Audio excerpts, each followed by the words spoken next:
Welcome!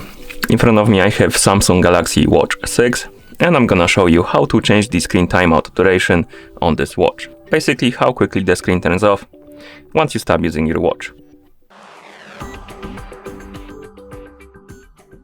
First, we need to wake up the screen on our watch, and you can do it by pressing the home button or the power button. Once you wake up the screen, you can swipe up on the screen to open the menu, then scroll down and find the settings icon.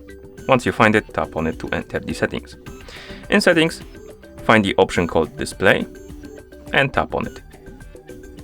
Now scroll down and find the option called screen timeout.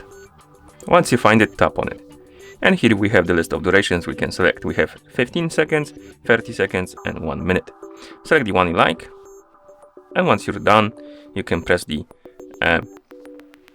power button to go back to watch face. And now my screen will turn off automatically after 30 seconds of inactivity. So it's gonna take a while. But that's how you change the screen timeout duration on this watch. Thank you for watching.